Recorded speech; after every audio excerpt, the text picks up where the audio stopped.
Romo, mungkin sedikit tadi terkait dengan persidangan kita juga melihat Intan juga masih sedikit trauma, masih trauma banget malah. Lama banget. Iya, itu gimana Romo?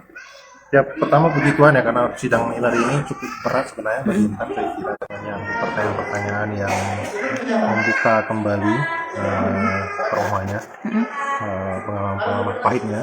Tapi dia bisa cukup tegar ya, dia menyelesaikan sidang yang cukup lama ini. Saya kira tadi dari jam 10 kalau nggak salah saya, setelah jam 10.30 sampai dengan jam 2.45 ini. Nah, kalau saya pribadi sebenarnya apresiasi untuk Bintan yang cukup kuat, berani mengatakan kebenaran dan mengungkap fakta. Kita bisa lihat sama-sama bagaimana ternyata memang jelas ya apa yang disampaikan oleh Intan dibuktikan dengan video, dan itu menurut saya sudah cukup kuat untuk membuktikan bahwa memang yang mengalami penganiayaan yang sangat keji. Nah, mungkin saya mau komentari sedikit apa yang ini ya, yang mungkin oleh pihak Roslina tadi yang mempertanyakan banyak hal tadi yang menurut kami sempat terjadi sampai diskors ya, karena memang pertanyaan-pertanyaan yang banyak diulang yang menurut saya itu bukan mencari kebenaran, tapi hanya mencari pembenaran atas apa yang sebenarnya dilakukan oleh Roslina. Dan ini sebenarnya bagi kami sebenarnya itu sangat kami sayangkan ya, karena dalam sebuah mencari keadilan yang tidak boleh dilupakan oleh para penegak hukum adalah bagaimana orang juga memiliki sensitivitas korban ya, memiliki pemahaman konstruksi kejahatan, dan melihat bahwa tidak mudah untuk seorang yang mengalami kekerasan beruntun untuk menjelaskan situasi yang dimana dia nggak bisa berbuat seperti itu. Itu yang tadi itu kalau kita lihat itu sebenarnya apa ya, tidak dibaca oleh para penasihat hukum. Jadi itu mungkin hanya ingin mencari logika-logika di luar permukaan, tapi tidak mendalami sebenarnya situasi kita bilang dinamika konstruksi kejahatan yang sebenarnya begitu berulang, yang membuat Intan lumpuh secara psikis dan membuatnya tidak bisa melakukan seperti orang yang normal biasa. Terkait penanganan perkara sendiri, mungkin dari pengetahuan kamu sendiri yang menjadi hakim atau jaksa umumnya seperti apa sih isinya untuk kasus ini?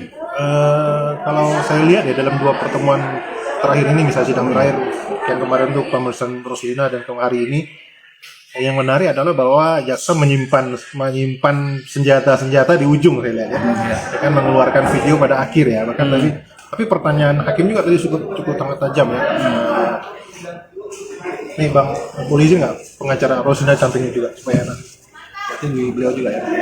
Jadi tadi hakim juga pertanyaan juga sangat tajam ya, pertama dengan menggunakan video itu menurut saya sudah sangat terbuka ya. Itu sulit untuk dibantah ya.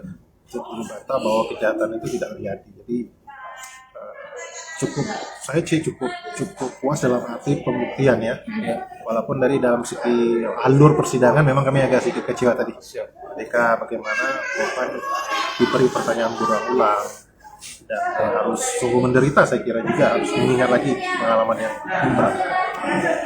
Satu lagi Romo, tadi Intan sempat menyampaikan tidak memaafkan Roslina. Apakah sebegitu dalamnya luka yang Intan? Ya, satu ya. Ini bukan soal luka dalam apa enggak. Ya.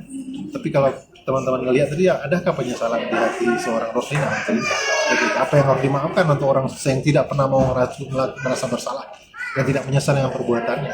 Itu sebuah kesia-siaan juga. Dan apa yang diputuskan oleh Intan itu sebuah hal yang sangat benar. Apa yang mau dimaafkan Intan untuk orang yang sebenarnya tidak pernah mau ingin minta maaf? Apa yang dia minta maaf? Dia minta maaf apa enggak? Bahkan dia akhir persidangan pun dia masih tidak mengakui, menolak semua pengakuan. Bahkan sudah melihat video pun dia menolak. Apa itu? Tidak merupakan sebuah kewajiban untuk Intan untuk mengampuni orang yang tidak pernah mau menyesali kejahatan. Namun terkait Intan sendiri ya, maksudnya sekarang ini kan dia sama di bawah tanggung jawab Romo. Terus kedepannya seperti apa sih? Apakah di balik untuk kedepannya atau memang seperti apa? Pasti Intan masih dalam tahap pemulihan. Kita juga sedang dalam menyiapkan pemulihan psikisnya.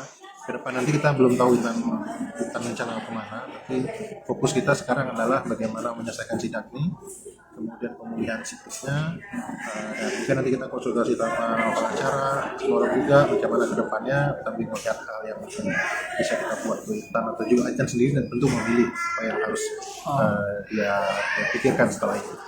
Romo, mungkin sedikit aja. Sebenarnya apa sih yang nggak boleh didengar lagi ataupun yang bikin Intan ini trauma, Romo, pas persidangan ini mungkin bisa jadi masukan. Ya, di situ. ini apa ya, menurut saya pertanyaan-pertanyaan diulang-ulang itu menurut saya itu yang menyakitkan. Dan ulang sebenarnya Intan sudah memberikan jawaban itu tadi kan. Dan saya nggak suka karena pertanyaannya hanya pertanyaan itu aja seperti itu kan menyakitkan untuk dia. Tapi kalau pertanyaan itu disampaikan dengan satu rasa empati, kemudian berperspektif korban, saya kira nadanya jawaban Intan juga pasti berbeda seperti itu. Kita nggak bisa menghindari juga risiko pertanyaan ini ya, tapi saya kira orang yang memiliki perspektif korban atau mengetahui perspektif tentang hukum yang berperiode etis misalnya, yang melihat paham juga konstruksi kejahatan ya, itu pasti akan mengerti pertanyaan-pertanyaan apa yang harus disampaikan dan karena kejadian-kejadian apa yang terjadi pada Intonasi pertanyaan juga mempengaruhi juga nggak, Romo? pasti ya, tapi jenis pertanyaan juga. Kalau kita lihat tadi kan jenis pertanyaan, mengapa tidak lapor ke RT gitu seperti itu, kenapa nggak lari, itu kan blaming victim apa ya, jadi kayak bagaimana itu orang yang sedang dalam keadaan situasi yang lumpuh secara psikis diminta untuk kabur ya, seperti itu ya. Yang pasti begini ya, saya mau lihat dari dua sisi ya. Pasti keluarga tetap kecewa ya tentang penganiayaan yang dialami oleh Intan, dan itu menurut saya satu luapan emosi yang masih wajar aja seperti itu. Tapi saya yakin orang-orang NTT tidak akan membuat sesuatu yang di luar itu. Saya masih percaya mereka masih menghormati persidangan ini dengan tentu sangat menghormati, dan tentu juga berharap bahwa pengadilan ini kan belum selesai nih, belum selesai ya, masih ada proses lagi yang harus dilalui, dan itu betul-betul sampai pada keputusan yang sebelum ujung keadilan seperti itu. Bawaan saya sih kepada saudara-saudaraku semua yang menginginkan, terima kasih banyak untuk dukungan selama ini ya. Dan tetap kita kawal, nanti juga tetap menjaga juga situasi, jangan sampai apa yang kita lakukan ini justru merugikan Intan.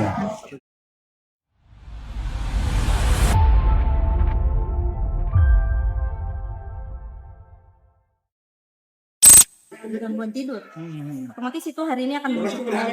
Nah, cara kami untuk menanggulanginya di shelter biasanya kami akan stabilisasi emosi dengan memberikan teknik pernapasan, atau kami ada rekreasi komunitas, bisa dengan jalan-jalan, atau kami ngajak nonton bersama di shelter kayak gitu sih, Kak.